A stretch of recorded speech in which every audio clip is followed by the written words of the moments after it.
On the morning of May 14, 1264, Simon de Montfort and his forces made their way to Lewes. De Montfort led the baronial opposition to the King of England, Henry III.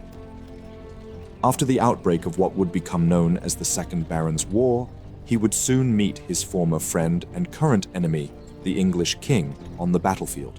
Still, acknowledging chivalric codes, they avoided a night attack, deeming it dishonorable. Ascending Offham Hill, they remained undetected, as their heavily outnumbered army divided into 3 sections. Then, English foragers realized an army was approaching. They ran towards the priory where King Henry resided. Rudely awoken by this news, the Royalist army prepared for the impending clash. King Henry led from the front. Accompanying him was his brother, Richard, Earl of Cornwall. His son, Prince Edward, commanded the right flank. This stage was set for the Battle of Lewes, a confrontation that would shape the course of history in 13th century England. I fear thunder and lightning beyond measure, but by God's head, I fear you more than all of the thunder and lightning in the world. In 1216, 8-year-old Henry III became King of England, leading to a regency government. This regency ended in 1227 when Henry came of age. From then on, growing tensions between Henry and England's baronial class became prevalent due to a multitude of issues. The English baronial class was a group of powerful and wealthy landowners, typically nobles, holding significant political and economic influence. Henry self-appointed chief ministers to govern the kingdom during his crusades. In the king's absence, these ministers amassed personal power and wealth. Additionally, Henry's chief ministers subjugated the great offices which traditionally served to curb royal power. The king also focused on acquiring the Kingdom of Sicily for his son Edmund, entering into an agreement with the Pope for this purpose. However, financial difficulties arose, with the Pope demanding repayment for expenses and Parliament refusing assistance. In response, Henry resorted to extorting money from the clergy. Henry rapidly became known for his extravagant spending, demanding tax hikes to cover his budget. He came to rely on foreign advisors, mainly his wife's Savoyard relatives and his Lusignan half-brothers. The self-enrichment of his chief ministers, the waning influence of Parliament and great offices, the calls for increased taxation, and the influence of foreign advisors in contrast to the native barons, led to bad blood between Henry and the baronial class. The most vocal critic of the concentration of royal power was Simon de Montfort, the Earl of Leicester. He hadn't always been at odds with Henry. When de Montfort returned from his birthplace, France, the king welcomed him, granting him lands, the title of Earl of Leicester, and the position of household knight. However, their friendship soured when de Montfort secretly married the king's widowed sister, Eleanor, in 1238. This marriage brought him financial security, but incurred the church's enmity. As de Montfort's stature grew after having fought during the Crusades, he perceived King Henry as a poor leader. The king's refusal to meet with barons and his autocratic style of governing led to increased tensions. In May 1258, de Montfort and other nobles confronted King Henry, demanding a more active role in governing the country. This demand led to the provisions of Oxford, where the king was forced to submit decisions to an advisory council of 15 barons, including de Montfort, foreshadowing the development of Parliament. But King Henry opposed the provisions of Oxford, which limited his power. He tried appeasing the barons with gifts, but failed to deter de Montfort, who insisted on a permanent council. After 6 years of tension, they turned to King Louis IX of France to arbitrate. Louis annulled the provisions, siding with Henry and rejecting de Montfort's interference. De Montfort decided to fight against royal authority. In the impending conflict, he had a slightly larger force than the king, though much less professional. Both sides prepared for war in the spring of 1264. Initially, both sides roamed the countryside gathering support and capturing strongholds. No major clash occurred just yet. On Palm Sunday, Prince Edward captured Northampton from the barons, taking de Montfort's son prisoner. Oxford scholars fiercely defended Northampton with longbows, crossbows, and slings. de Montfort retaliated by besieging Rochester Castle, where the Royalist garrison repelled attacks for 8 days. In late April, de Montfort learned of Henry's army threatening London, a key baron's stronghold. He abandoned the siege and marched northwest, hoping to intercept Henry before he reached the city. King Henry's true aim was not London, but control over Kent and Sussex, the land between London and the English Channel ports. This would secure his communications with France and his allies there. The royal forces moved southeast, capturing strategic strongholds before the entire army took a rest at the county town of Lewes. Henry's harassed army reached Lewes in Sussex, with Simon's forces camped at Fletching, 8 miles north. King Henry stayed at St. Pancras Priory south of Lewes, while his son, Prince Edward, occupied Lewes Castle. The Royalist army numbered an estimated 9,000 to 10,000 men, including 1,500 armoured knights. They outnumbered the baronial army at least 2 to 1. On May 13th, bishops conveyed Simon's terms to Henry, offering to withdraw and pay 50,000 marks if the king agreed to obey the annulled provisions of Oxford. The Royalists saw this as a weakness and rejected the offer. Edward even declared he'd be satisfied only if Simon was hanged for treason. With battle looming, Simon led his men from Fletching to the north of Lewes. The baron's troops wore white crosses to distinguish themselves from the enemy. They began their march toward Lewes at first light on May 14th, with Simon choosing to avoid a night attack as he deemed it cowardly and dishonorable. Simon's most experienced commanders had been captured earlier, further complicating their odds. The baronial forces ascended Offham Hill. This steep and commanding vantage point overlooked the countryside for miles. Earl Simon's army approached undetected as King Henry neglected to properly guard the vicinity. As they advanced within sight of St. Pancras Priory's bell tower, where King Henry still slumbered, the baronial forces halted and organized into the customary 3 divisions, or battles.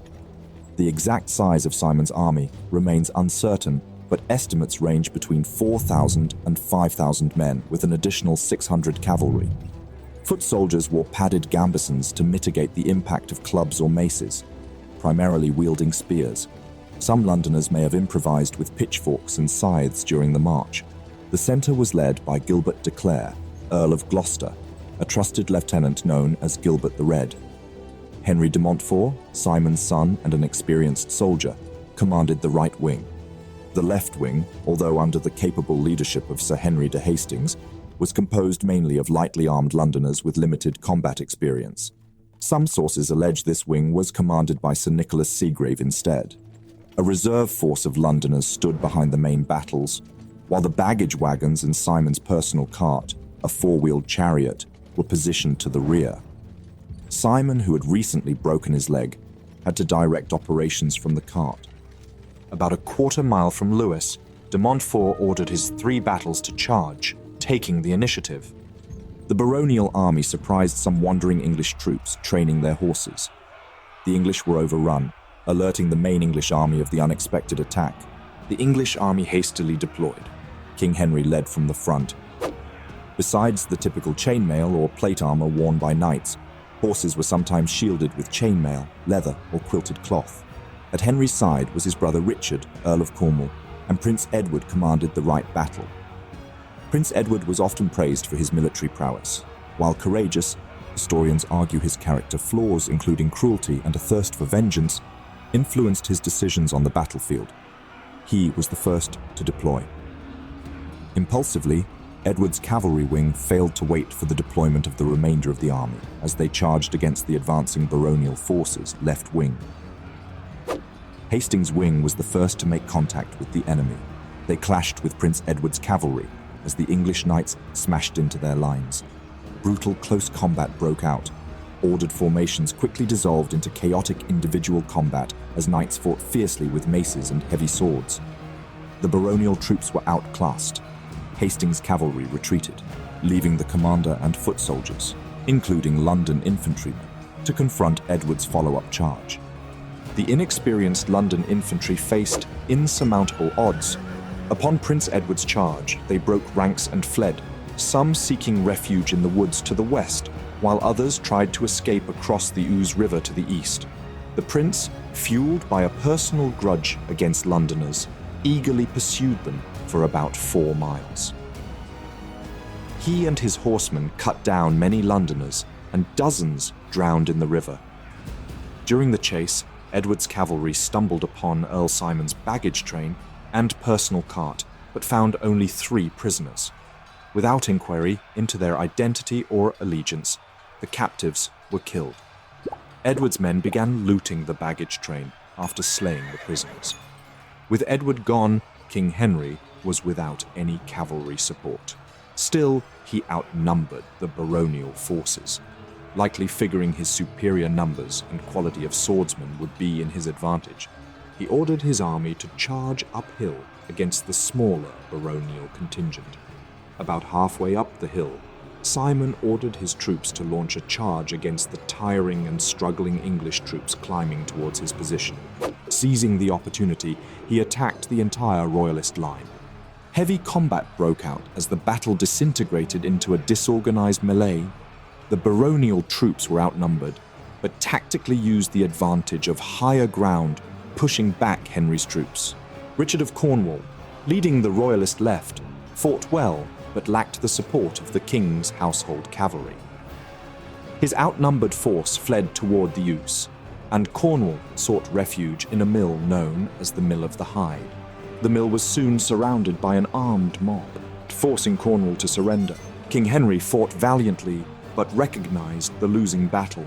He was captured either during the melee or during his retreat towards Lewes. The entire Royalist line broke, with the Royalist infantry descending into a full rout.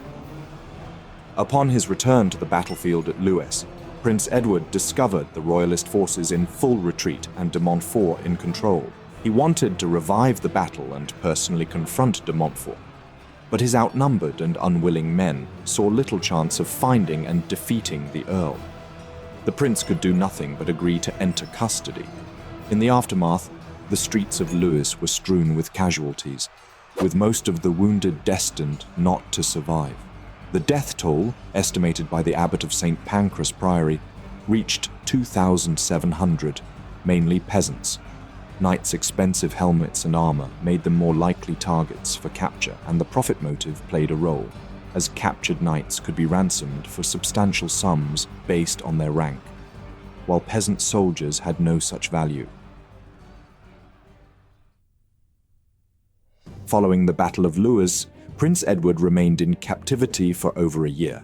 King Henry, spending a night in the priory with his son and followers as captives, agreed on May 15th to negotiate with Earl Simon. The exact terms of the agreement, known as the Mise of Lewes, are lost to history, but it significantly increased Simon de Montfort's power and prestige while diminishing King Henry's authority. As a result of the Battle of Lewes, England effectively had 2 rulers, King Henry, who retained his title, and a committee of barons, church leaders, and town representatives led by Earl Simon, Gilbert the Red, and the Bishop of Chichester, who wielded significant control over the rights and authority of the crown. But the Barons' War was not over yet.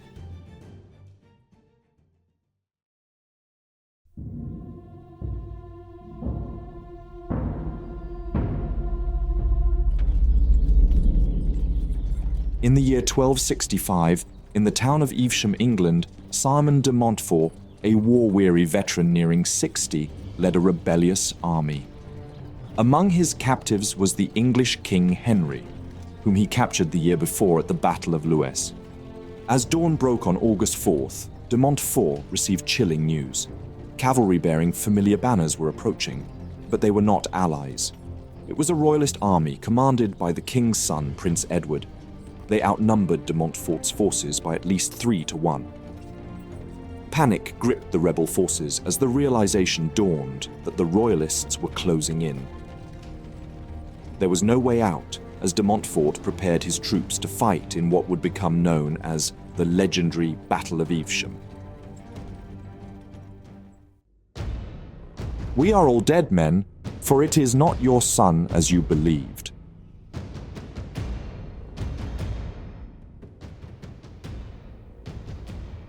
Although de Montfort appeared to rule England, his grip on power was tenuous. The papacy disapproved of this usurpation of royal authority, and French King Louis IX declined to arbitrate any peace treaty. Meanwhile, the Earl struggled to keep all barons in line, with internal disputes increasing in frequency. Ever since Lewes, de Montfort faced threats from Welsh marcher lords loyal to King Henry and exiled royalist relatives in France. Prince Edward's knights rebelled in October, and the marcher lords rebelled in November, prompting Earl de Montfort to seek the assistance of Welsh King Llewellyn to crush these uprisings. De Montfort achieved military success by trapping royalist marcher lords between Welsh forces and his own armies, forcing them to agree to terms. These lords relinquished their lands to de Montfort, while they were exiled to Ireland for a year, in exchange for Prince Edward's eventual release. But tensions persisted, despite initially accumulating wealth by acquiring towns like Bristol, Chester, and Newcastle. De Montfort's relationship with his most important ally, de Clare, soured. In May 1265, an attempt at reconciliation between de Clare and de Montfort failed. Then, in late May, Prince Edward escaped de Montfort's custody at Hereford.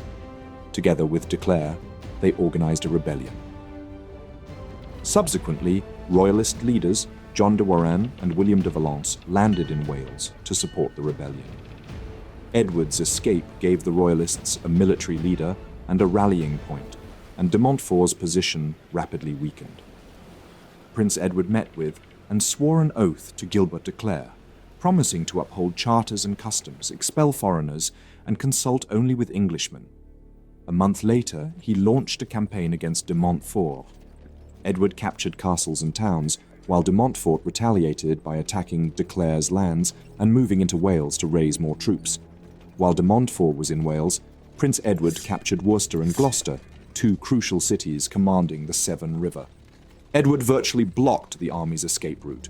As the balance of power shifted to the Royalists, de Montfort attempted to evade Prince Edward and the marcher lords. However, Edward's forces gradually closed in, and de Montfort's escape plans were foiled when his ships were sunk in Newport. Trapped in Wales, he made his way to Hereford before planning to rendezvous with his son, Simon the Younger, in Evesham. After about a month of marching and gathering troops, Simon the Younger arrived in Kenilworth to Edward's northeast. The prince, seeking to prevent reinforcements from reaching de Montfort, devised a cavalry raid on Kenilworth. Simon the Young's army was caught off guard. The Chronicle of Melrose described the attack as a surprise assault on the sleeping baronial forces, resulting in a massacre. Many of Simon the Young's men were killed or captured, with Simon and a few survivors retreating to Kenilworth Castle, leaving their horses, armor, and weaponry behind. Yet as the raid was ongoing, de Montfort received news that Prince Edward's army had left its position guarding a river crossing. Gathering his troops and the Welsh spearmen with him, de Montfort crossed the Severn River and headed toward his son's army in Kenilworth. De Montfort arrived in the town of Evesham around August 3rd or 4, planning to avoid a direct confrontation. The town of Evesham was encircled on three sides by the Avon River. To the south lay an 8th century Benedictine abbey near the Evesham Bridge. Just north of the town were cultivated fields, followed by a low ridge called Green Hill. 3 roads entered the town from the north: the Worcester Road from the northwest, the Alcester Road through the ridge from the north, and the Stratford Road over the ridge from the northeast. De Montfort, likely exhausted, set up camp in a vulnerable position below the high ground. Heavy rain and sodden ground hindered any coordinated formations. He commanded 350 cavalry and between 3,500 and 5,000 infantry soldiers. Among his captives was King Henry. In contrast, the approaching Royalist army outnumbered him at least 3-1. Prince Edward commanded 1,300 cavalry and at least 10,000 infantry. As the prince approached Evesham, he ordered Roger Mortimer to cut off de Montfort's escape route to the south. Unaware of the danger, de Montfort prayed on the morning of August 4th before preparing to march his troops out of town. Suddenly, a scout reported approaching armed cavalry bearing the banners of de Montfort the Younger and the barons who had gathered at Kenilworth. Together with de Clare's division, the Royalists deployed on Green Hill, with de Clare's division on the west side of the ridge and Ed Ward's on the east. Prince Edward used captured banners from Kenilworth, signalling his presence. Their approach led to a chilling realization for the baronial army. They initially believed they were facing de Montfort's son, but upon discovering it was the Royalist forces, de Montfort expressed dread and accepted the dire fate that awaited him. De Montfort realized he was trapped and urged his captains to escape either across the Evesham bridge or by fording the Avon. However, none of them accepted the offer. De Montfort then ordered his army to deploy and fight. It was their only chance. They formed a cavalry column followed by Welsh and baronial infantry, led by Humphrey de Bohun. De Montfort himself and his retinue were at the center of the attacking force. At 7:30 a.m., de Montfort gave the order to attack as he rode forward with his horse together with his eldest son, Henry. The baronial cavalry charged across the soaking wet grassland. A fierce battle ensued in the center of the Royalist line as the baronial army tried to break through. Heavy combat broke out as the cavalry put many Royalist infantry to the sword. Then de Clare's troops outflanked the baronial army due to how the armies were initially positioned. Edward carefully controlled his troops, preventing them from charging wildly and allowing them to wheel into the exposed flanks of the baronial forces. Some of the Royalist cavalry rode south to cut off the baronial cavalry from its infantry. These, however, did not clash yet, as the Welsh infantry lagged far behind the baronial cavalry. Then the rearguard suffered an unexpected shock. Mortimer's cavalry stormed across the bridge, charging the rear of de Montfort's column. Understanding they were outnumbered and surrounded, the startled Welsh infantry fled the battle before having fought. In contrast, the English foot and cavalry among the baronial forces fought fiercely, aware that failure meant death or captivity. The fighting was brutal and deadly with no quarter given. King Henry, positioned amid the chaos, found himself threatened by Royalists who mistook him for a member of the baronial army. He pleaded for his life, emphasizing his identity as the king, and was spared. Meanwhile, the intense battle raged around de Montfort and his sons. When Henry was struck by an enemy lance and fell from his horse, de Montfort reportedly told his men that it was time for them to face their fate. De Montfort continued to fight alongside his knights, witnessing the deaths of dozens of them. Despite his age and eroded warrior skills, he fought valiantly but sustained several wounds. Ultimately, the loss of blood caused him to falter and fall, at which point his enemies descended upon him. His body was subjected to brutal mutilation, including decapitation and dismemberment, with the remains left for scavengers. Simon the Younger and his troops arrived too late to rescue the baronial army, witnessing the grim sight of his father's head displayed on a pike as a war trophy. The battle claimed the lives of 4,000 baronial soldiers out of a force of 5,000. After the battle, the monks of Evesham Abbey were granted permission by King Henry and Prince Edward to collect and bury the remains of de Montfort and his knights. They were interred under the choir in the abbey's church as a sign of respect for their foes. After de Montfort's defeat, King Henry III returned as the undisputed sovereign of England once again. However, he inherited a kingdom with a number of rebellious barons. The Second Barons' War lasted for another year and a half. In October 1266, leading bishops facilitated an agreement called the Dictum of Kenilworth between the remaining supporters of de Montfort and the royal government. This agreement allowed disinherited rebellious barons to regain their lands under the condition that they pledged allegiance to the crown and paid substantial fines. The Statute of Marlborough passed into law in 1267, incorporated legislative and administrative reforms from the provisions of Oxford. Though Simon de Montfort's rebellion failed, he played a major role in England's constitutional development.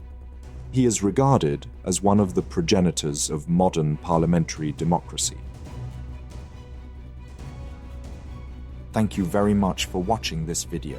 Please leave a like, it really helps out the channel. If there is a topic, battle, or person you would like to know more about, let me know your thoughts in a comment. I would also like to thank all my patrons and channel members for their generous support. If you enjoy House of History and you want to support my work, consider joining me on Patreon. For just $1 per month, you will already gain early access to all my videos without any in-video advertisements. Don't forget to subscribe. See you next time.